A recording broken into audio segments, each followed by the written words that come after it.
My husband left me with his $42,000 business debt, $16,000 payday loan, maxed out my wedding fund, and went away with his online mistress. He texted, "You were just my starter life." Then, my sister told me coldly, "You always pick the worst men." 2 days later, I heard a knock on the door that flipped my world upside down. I wasn't 20, naive, or blindly optimistic when I met Kaylin. I was 38. Divorced once. No kids. Owned a 3-bedroom fixer-upper in East Austin that I'd spent 6 years renovating on weekends with calloused hands and YouTube tutorials. I wasn't looking for a whirlwind romance. I was looking for peace. Kaylin was charming. Not slick, but warm. A little nerdy in a way that made him seem safe. He always smelled like cedarwood and coffee, and he'd tell stories with his hands like he couldn't help but pull the words out of the air. We met at a small business workshop about online branding. I was there for my Etsy store. I hand-painted ceramic house numbers and quirky mugs, and he was launching an IT consulting company for local small businesses. "I can help make your checkout page less tragic," he joked during the lunch break. I laughed. That was our first conversation. We got drinks that night. Then brunch the next weekend. It moved quickly, but not recklessly. At least, it didn't feel reckless. He said all the right things. He didn't just want a relationship, he wanted a life partner. Said he admired how independent I was. Said he'd never had that kind of steady before. I fell hard. And I wasn't alone. My friends liked him. My neighbors loved him. My mom, before she passed the year prior, would have called him a good egg. Only Nora, my younger sister, held back. "He's too polished," she said once, picking at the crust of her toast at Magnolia Cafe. "Guys like that usually have a closet full of secrets. Just, don't marry him after a few months, okay?" I brushed her off. Not because I thought she was wrong. Because I didn't want her to be right. But I did marry him. 6 months later. Courthouse wedding. My favorite thrifted dress. A dinner at Bufalina with just Hazel and my old coworker Miles. I used to think it was romantic that we didn't need a big crowd to make it real. Looking back, I wonder if he preferred no witnesses. The first red flag was so small, so ordinary, it felt more like a yellow post-it than a flare. We were having wine on the porch, watching our neighbor's cat chase a moth. I asked about his exes. He gave vague answers. Didn't work out. Different priorities. When I pushed, he got quiet. "I just don't like talking about the past," he said. "I'm here now. With you. Isn't that what matters?" At the time, it sounded noble. Like a man who wanted a fresh start. But fresh starts don't usually come with hidden loans. 6 months after the wedding, Kaylin's business started growing, or so he said. He wanted to take on bigger clients. Needed better branding, maybe even hire a part-time assistant. He didn't ask outright, but he hinted. Talked about needing a little investment to get over the startup hump. I had $18,000 in a wedding fund I'd saved slowly over 10 years. It was supposed to be for a big celebration down the line. Maybe a vow renewal with family. Maybe a real honeymoon. But it was just sitting there, and he made it sound so temporary. I transferred the money to his business account the next morning. Then came the credit cards. He needed one in case of emergency. Said he couldn't get a high limit yet because his business credit was still building. I co-signed. We weren't lavish. No trips to Cabo. No designer anything. Just lots of little expenses that added up. A fancy coffee machine. A conference in Phoenix. Website fees. Always for the business. At least that's what he said. Then came the first payday loan notice. $16,000. Due in full in 30 days. The letter was addressed to both of us. I remember sitting on the front steps in my pajamas, holding the envelope like it was radioactive. When I confronted him, he didn't even blink. It's a short-term float, he said. I just didn't want to stress you out with it. It's already being handled. He kissed my forehead and left for a client dinner. That was the last night I saw him. The next morning, he was gone. His clothes, laptop, work phone, backup hard drive, even the coffee machine, gone. He left me a note written on the back of a grocery receipt. I stared at it for what felt like hours. This life was never mine. You were just my starter life. I need more. Don't try to find me. He didn't sign it. At first, I thought he'd been kidnapped. Or that it was a bad joke.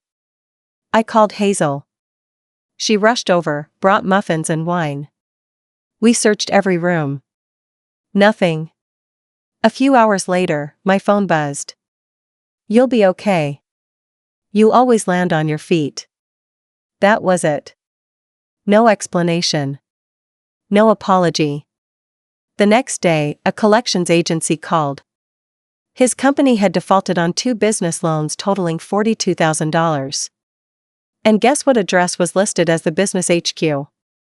Mine. They didn't care that I wasn't on the LLC paperwork. My name was on the damn lease. I called Nora. I didn't even get through the full story before she cut me off. You always pick the worst men, she said. Cold. Final. Then she hung up. I sat in my living room, blinds drawn, heart hollow. Hazel texted, Nora disappeared, and I couldn't even cry. I felt like someone had scooped out my insides and left a shell behind to hold the debt. And then, 2 days later, I heard the knock. I hesitated.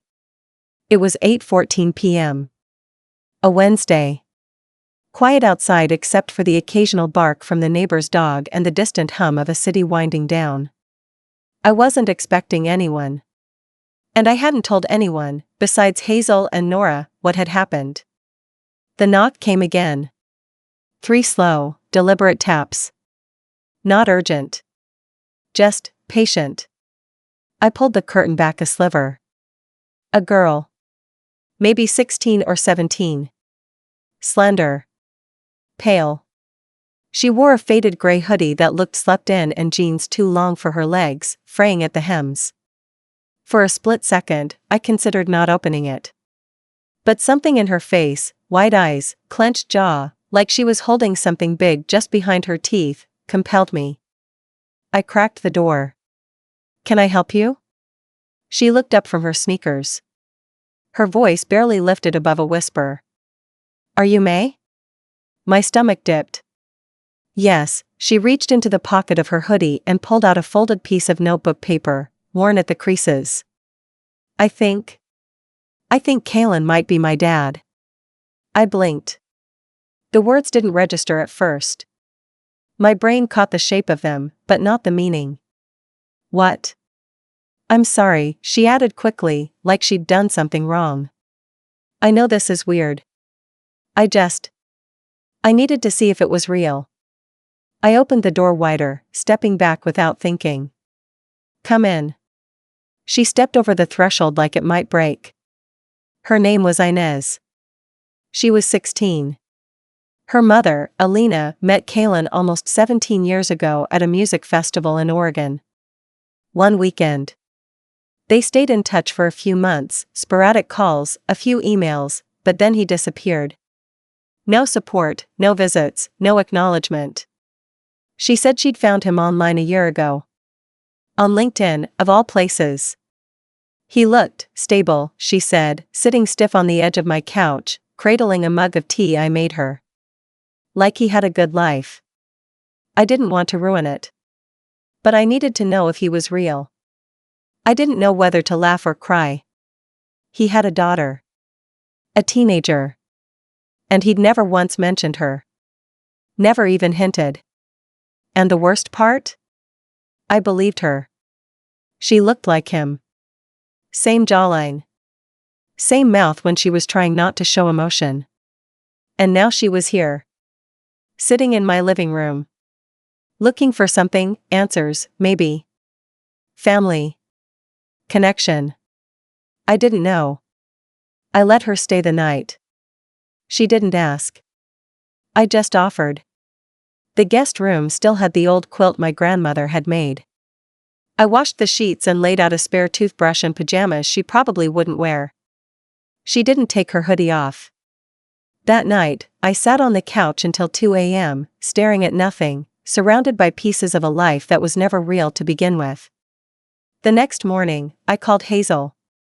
I don't even know what to do, I told her over speakerphone while I flipped pancakes for Inez. Like, do I just let her stay? Do I call her mom? Is this my life now? Do you want her to stay? Hazel asked. I don't know, I said. But I did know. I just didn't know if it was okay to want it. Inez was quiet, polite. But underneath that was this rawness. Like she'd spent years pretending to be okay and didn't have it in her to fake it anymore. I drove her to Target to get a few clothes. She tried to pay with crumpled bills from her backpack.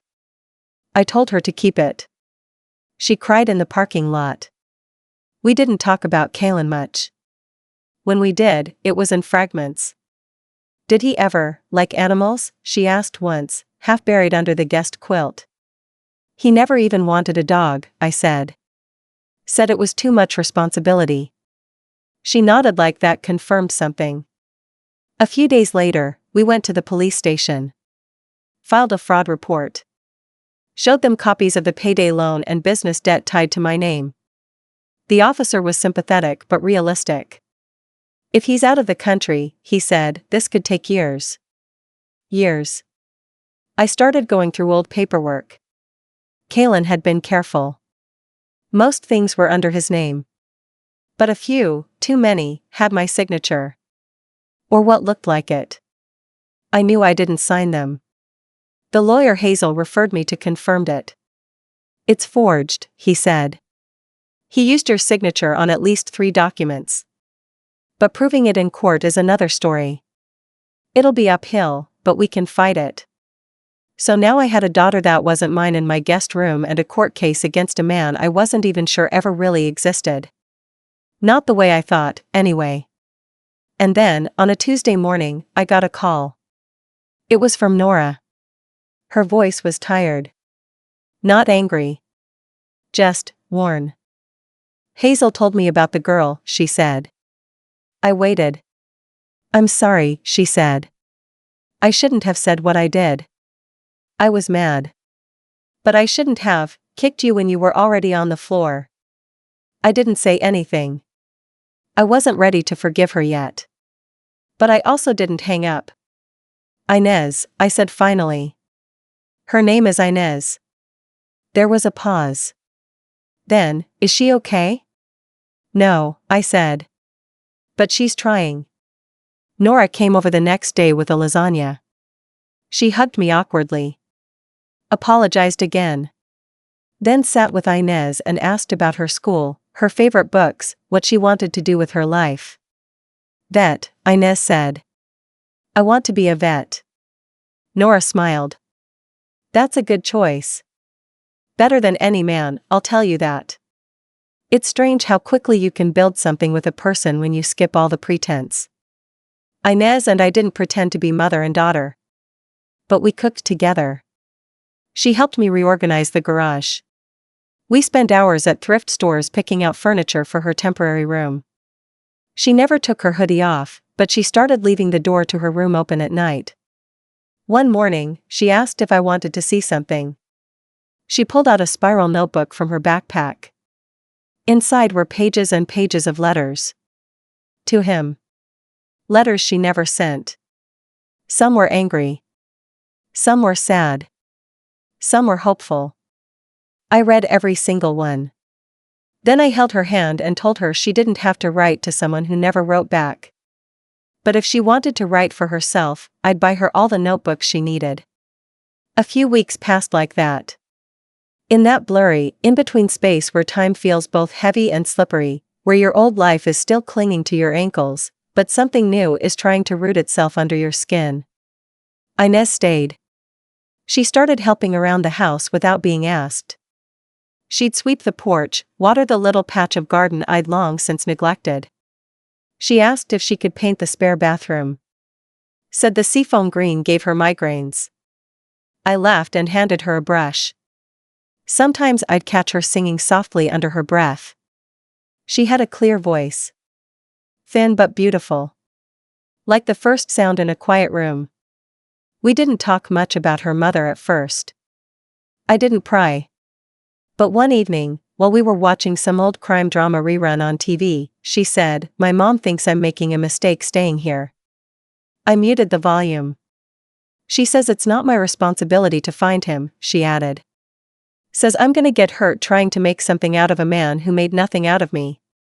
What do you think? I asked. She shrugged.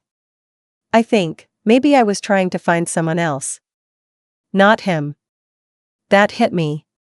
Deep. Like she'd managed to reach into my chest and pull out a truth I hadn't even admitted to myself yet. Maybe we were both trying to fix something. Maybe we were each other's band-aids. And maybe that was okay. I got a letter in the mail that Thursday. Handwritten envelope. No return address. Inside, a single typed page. May, I didn't plan on hurting you. But I knew I would. I thought I'd be better by the time we got married. I wasn't. I don't think I ever will be. I never wanted the life you gave me. Not because it wasn't good, it was. You were too good. But I felt like a liar every day. I'm not asking you to forgive me. I just want you to know I did love you. In my own way. I'm sorry. Kale and I stared at the letter for a long time. It didn't make me cry. It didn't even make me mad. It made me tired. Tired of trying to understand a man who never wanted to be understood. Tired of thinking his love could ever be enough. Tired of wondering what I did wrong when really, he was always just passing through. I folded the letter, slid it back into the envelope, and tucked it in the back of my dresser. Not because I needed to keep it. But because I wanted proof, one day, that he had existed. That I hadn't imagined the whole thing. The next morning, Inez found me in the backyard, still in my robe, drinking coffee with a 1,000-yard stare. You okay? She asked. I nodded. He wrote me. She didn't ask what he said. Just sat down beside me, pulled her legs up to her chest, and rested her chin on her knees. After a minute, she said, if you ever want to, I'd read them. The letters. The ones he sent you. You know, if you kept them. I hesitated. Then said, he only sent one. Just now. She blinked. Just one? Yep. She exhaled slowly. I wrote him 73. We sat there, two women with the same wound in different places. Later that week, Inez asked if she could get a part-time job. I need to start saving, she said. If I want to go to college, I can't just mooch forever. You're not mooching, I told her. But I understood. She needed her own thing. Her own path. We printed out resumes. I took her to get her learner's permit. She got a job at a used bookstore downtown. She came home smelling like old paper and coffee beans from the cafe next door. She started opening up more. Little things. I used to pretend he'd call on my birthday, she said once, while flipping through a stack of used paperbacks. I'd make up the whole conversation. Like, hey kiddo, sorry I missed the last 16, but I brought cake. She wasn't bitter. Just matter of fact. Like she'd spent so long building defenses that by the time she wanted to feel something, she didn't know how to anymore. One night, while I was doing dishes and she was scribbling in one of her notebooks at the kitchen table, she asked, do you ever think about dating again? The question startled me. I haven't thought that far ahead, I admitted. It still feels like I'm cleaning up the last one. Would you? I dried my hands, leaned on the counter. I don't know. I thought Kalen was the last big chapter. But maybe he was just the bad prologue. She smiled. I hope if you date again, he's boring. Like, genuinely boring. Why? Because boring people don't leave. It was a strangely profound thing to hear from a teenager. Then, one afternoon, we were at a farmer's market. I was eyeing overpriced tomatoes. Inez was trying every sample in sight. My phone buzzed. It was my lawyer. He'd tracked a recent financial transfer linked to Kaylin. Apparently, he'd moved funds to a small account in Belize. Same name, same social security number. The bank had flagged it due to suspicious patterns. He's alive, the lawyer said. And if we can link these transfers to the fraud, we might actually have a case. I stood there, surrounded by organic zucchini and handmade soaps, feeling like the earth had tilted under me. Alive. Hiding. Spending money that wasn't his to begin with. The first thing I did was call Hazel. She was at work, but she answered on the second ring like she always did when she knew something big was happening. He's in Belize, I said, pacing the side of the farmer's market stall. The money's there. The lawyer found the account. It's under his name. Hazel didn't even pause. He's not even creative enough to use a fake identity? I laughed, a sharp sound that came out too fast. Apparently not. He's just bold. Or stupid. Or both. What does that mean for you? Legally? It means, maybe I can fight back. Maybe it won't all fall on me. But truthfully, I wasn't thinking about the court case or the money in that moment. I was thinking about how calm I felt. How flat. I should have been furious. But instead, there was just this hollow confirmation of what I already knew. Kaylin never ran away from me. He ran because that's who he was. He moved through people like stops on a train line. No destination. Just movement. Back at the house, Inez was reading on the couch when I came in. He's in Belize, I told her. She looked up slowly, like she'd known something was coming but hadn't guessed the shape of it. Oh. Money transfers, I added. My lawyer found them. It might help us build a case. I don't know yet.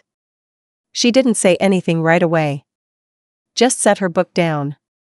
Do you think he's happy? She asked. I paused. I don't think he knows what that is. She nodded, biting the inside of her cheek. Then, if we find him, will you talk to him?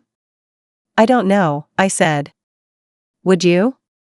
Probably not, she said, then changed her mind. Maybe just once. To see if he'd look me in the face and still pretend I didn't exist. I didn't have a response for that. There wasn't one. The next few weeks felt like an in-between season. Everything was still, but I knew it wouldn't last. The lawyer began collecting documents. Proof of forgery. Bank statements. Copies of emails. Inez helped me sort through old paperwork late into the night sometimes, sitting cross-legged on the living room floor, her hair tied up with one of my old scrunchies. One night, she held up an old envelope, her brow furrowed. This is weird, she said. It was an old business card, Kaylin's, but on the back, in faded ink, someone had scrawled a phone number and a name, Mary. I've never seen this before, I said, taking it from her. Inez stared at me. Think she's the one he left with? I shrugged. Maybe. We Googled the name. Then reverse searched the phone number. It led to a woman in her mid-40s living in Arizona, near Sedona. Owned a wellness retreat. Public Instagram account full of crystals, juice cleanses, and half-baked poetry. One of the posts from last year was a photo of Kaylin. Smiling. Shirtless. In front of a waterfall with a caption that read, Rebirth with my twin flame. We are infinite. I don't know why that photo hit harder than the rest. But seeing him happy, at least pretending to be, while I was here drowning in debt and betrayal felt like an emotional sucker punch.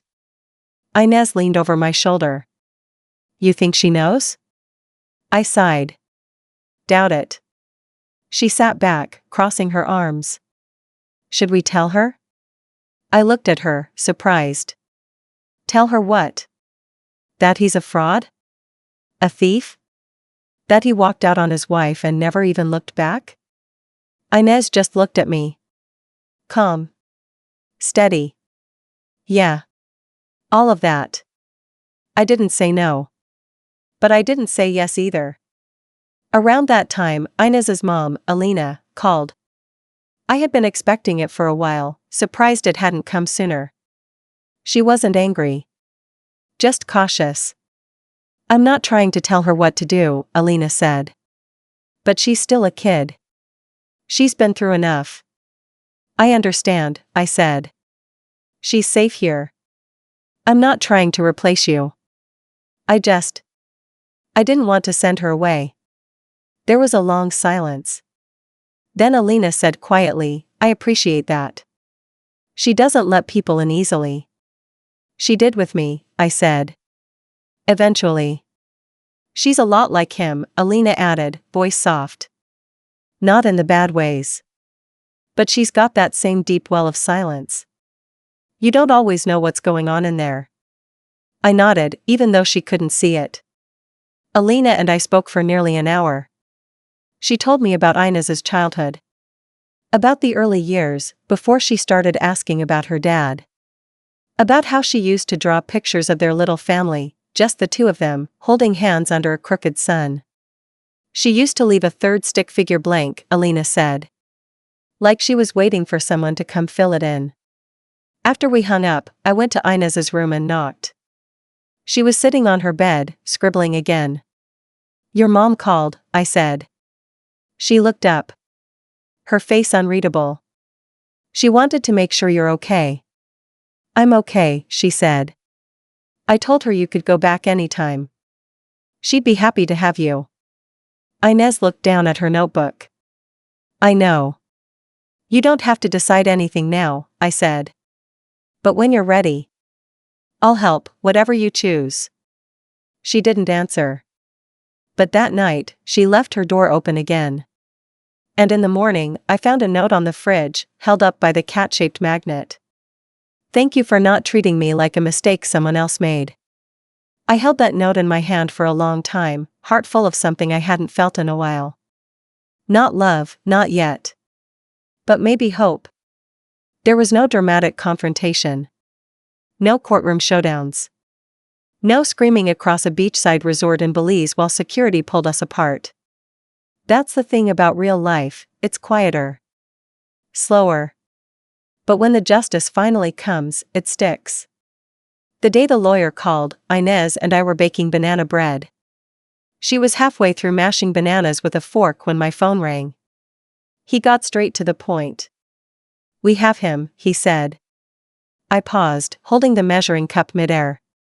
Bank statements, forged documents, IP logins, it's enough. We can press full charges for identity fraud, loan fraud, and civil damages. And the Belizean Financial Authority has frozen the account. I dropped the cup. Flour dusted my shoes. You're serious? I'm very serious, he said. And here's the kicker, he filed a U.S. tax document for a property he tried to buy there. Under your social security number. That's federal. I didn't scream. I didn't cry. I just laughed. Quietly. Almost unbelieving. Then I said, let's take everything he has. The court process took months. Kalen never showed up. Of course he didn't. But he couldn't hide from paperwork. From email logs. From the digital trail he left like a damn toddler with a leaky juice box. Inez and I attended the hearings virtually, both of us sitting on the couch with mugs of tea, her knees pulled up under a blanket. She barely reacted during the parts about his business debt, the payday loans, or the property fraud. But when the court clerk read the text aloud, "You were just my starter life," I saw her jaw clench. The judge didn't even blink. Noted, he said dryly. Character reference, of sorts.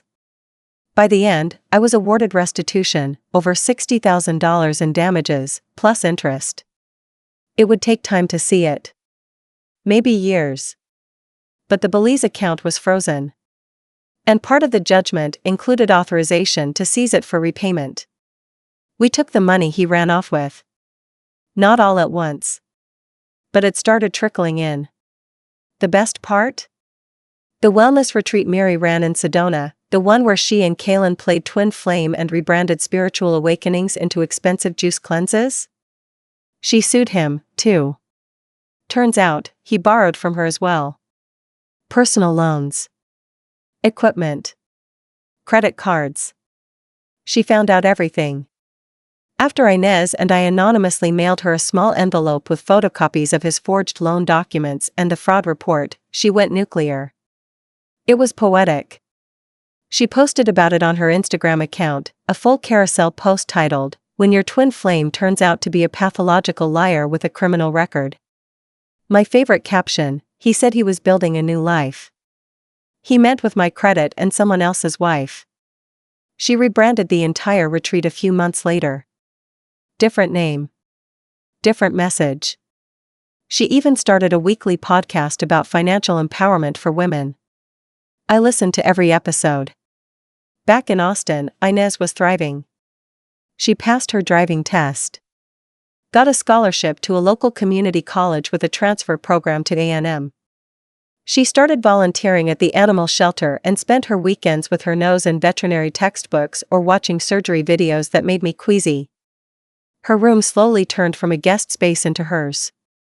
She painted it sage green, hung up a corkboard full of Polaroids, and strung fairy lights across the ceiling. She kept writing letters. But they weren't to him anymore. They were to herself. To her future. To who she was becoming. One night, we sat on the porch. The sky was that dusty pink color Texas does so well. I was sipping wine. She had her legs tucked under her and a blanket wrapped around her shoulders. "Do you think he ever thinks about us?" she asked. I thought for a second. Maybe. But if he does, I hope it stings. She smirked. It probably does. We're pretty unforgettable. Damn right, I said. Inez's last note to him was never mailed. She taped it to the inside of her closet door the day she packed for college. It read, "You didn't destroy me. You just redirected me. Thank you for leaving. I didn't need a father, I needed the space to become my own person. And you gave me that. Accidentally. But still." I drove her to campus. Helped her unpack. Set up her mini fridge and hung her whiteboard. We didn't say much when I left. Just a hug. A long one. She didn't say goodbye. She said, "See you next weekend. Don't forget the banana bread." I still have the letter Kaylin wrote me. It's in the back of the drawer, under a pile of warranty manuals and expired coupons. I keep it not because I need the reminder, but because it doesn't mean anything anymore. He's just a story now. A man who thought he could erase his mess by running. Who underestimated the women he left behind. And me? I got my house back. My credits clean. My name untangled from his. And I got Inez. Not because I chased her. But because I opened the door. She always says I saved her life. But she saved mine first. And Kaylin? Last I heard, he was living in a tiny apartment in the outskirts of Tulum, working under a fake name at a retreat that looked suspiciously like Mary's old model, but tackier. He lost everything. Not because we destroyed him. But because we stopped waiting for him to fix what he broke. We moved on. He didn't.